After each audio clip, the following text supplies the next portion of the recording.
नमस्कार दोस्तों, मैं श्री दीपचंद चौधरी महाविद्यालय ललितपुर से डॉक्टर एस बी सिंह आज आप लोगों को बीए प्रथम सेमेस्टर की कक्षा में भारतेंदु हरिश्चंद्र द्वारा रचित प्रसिद्ध कविता की व्याख्या, संदर्भ और प्रसंग सहित बताने जा रहा हूं। आप लोग ध्यान से पढ़िएगा और समझिएगा। आइए पहले हम संदर्भ देखते हैं। प्रस्तुत पद्यावतरण आधुनिक काल के प्रवर्तक या जनक, हिंदी गद्य के जनक भारतेंदु हरिश्चंद्र द्वारा रचित। ठीक, रोकहु जो तो अमंगल होए कविता से अवतरित है। ठीक, इतना आप संदर्भ लिखोगे। अब प्रसंग क्या लिखोगे? प्रसंग लिखोगे,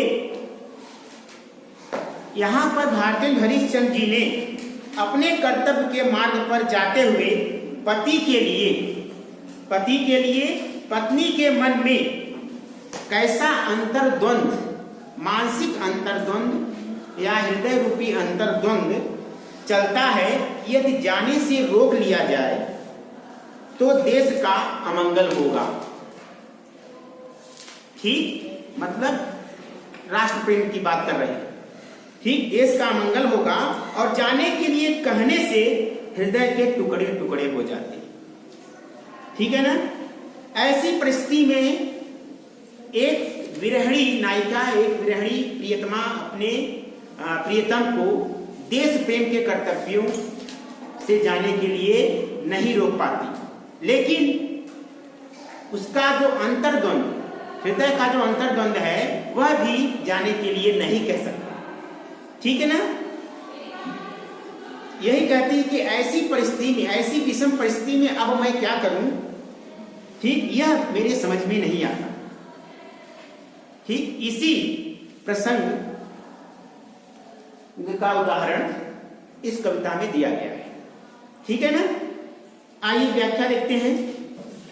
भारतेंदु हरिश्चंद्र जी कहते हैं कि एक पतिव्रता स्त्री या नारी कहती है कि अपने कर्तव्य के लिए घर छोड़कर जाने वाले पति को यदि रोक ले, ठीक, क्योंकि सबसे बड़ा प्रेम तो राष्ट्र प्रेम, देश प्रेम होता है। ठीक, इसी के संदर्भ में ये कविता कहेगी, यदि रोक ले तो इससे देश का या राष्ट्र का क्या होगा? अमंगल होगा, विनाश होगा। ठीक, क्योंकि यह स्वार्थ का विषय है। प्रिय के जाने किससे हृदय के टुकड़े टुकड़े हो जाते हैं। मुझे मालूम है, एक प्रियतमा कह रही है कि मेरे प्रीतम मुझसे अलग हो रहे हैं, जाने का तो दुख मुझे बहुत है, लेकिन उससे भी बड़ा प्रेम क्या है? राष्ट्र प्रेम और देश। ठीक है ना? आगे चलते हैं। यदि जाने को कहती हूं तो प्रिय समझेंगे, यदि मैं उनको जाने को कहती हूं तो प्रिय समझेंगे कि मुझे उनसे प्रेम नहीं है। ठीक, कहते नहीं क्या मुझे उनसे प्रेम नहीं है? यदि न रोकूं तो प्रेम अंदर से, यदि मैं न रोकूं तो प्रेम अंदर से क्या मुझे पीड़ा दे रहा है, कष्ट दे रहा है, व्यथित कर रहा है। ठीक, भारतेंदु जी कहते हैं कि यदि मैं यह कहूं कि, भारतेंदु हरिश्चंद्र जी कहते हैं कि यदि मैं यह कहूं कि तुम्हारे बिना मैं जी नहीं सकती, तो वह इस बात पर शायद विश्वास नहीं करेगी। कौन विश्वास नहीं करेगी? ठीक, एक नायिका का प्रियतम। ठीक है ना? इसी असमंजस, इसी दुविधा की स्थिति में, इसी असमंजस की स्थिति में मैं प्रिय के प्रस्थान के समय, मैं अपने प्रिय के प्रस्थान के समय मैं उसको किस रूप में विदा करूं, किस रूप में विदा करूं? ठीक, यह मेरी समझ में नहीं आता। कोई समझा दे मेरे मन को, मेरे हृदय को इस दुविधा की स्थिति से निकलने के लिए कोई मुझे रास्ता बता दे या कोई मुझे समझा दे कि, और समझा दे कि इस क्या कहते हैं परिस्थिति में मैं क्या करूं। ठीक है? इसकी व्याख्या आप लोग ऐसे लिखोगे। अब क्या काव्य सौंदर्य में क्या लिखोगे? भाषा कौन सी है? खड़ी बोली। ठीक, साधारण बोलचाल की भाषा, रस है श्रृंगार रस, भाव सम्य है, प्रियतम को प्राणों के प्रण में हम ही भेज देती है रण में छात्र धर्म के नाते। इसी कविता के भाव को स्वयं मैथिली शरणागत ने किसमें कहा है? यशोधरा में। यशोधरा नामक महाकाव्य है, इससे भी यही भाव मैथिली शरणागत के। सखी वे मुझसे कह कर जाते, सखी वे मुझसे कह कर जाते हैं, लेकिन मेरे प्रियतम गए वो भी चोरी चोरी।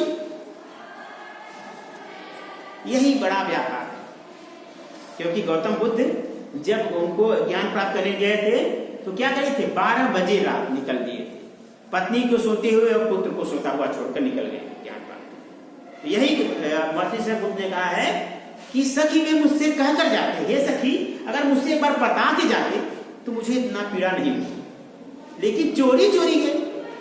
ये और ये भी गए हैं सिद्धि प्राप्त करने के लिए, गए तो है सिद्धि या ज्ञान प्राप्त करने के लिए। ये तो मेरे लिए गौरव की बात है, ये तो गौरव की बात है ना, मोक्ष की बात। लेकिन वही गए चोरी चोरी। बहुत ही अच्छी कविता है ये सुना, ठीक। अब तो आपके सिलेबस में नहीं है, पहले था, बहुत ही अच्छा। ठीक है, आइए देखते हैं इसको।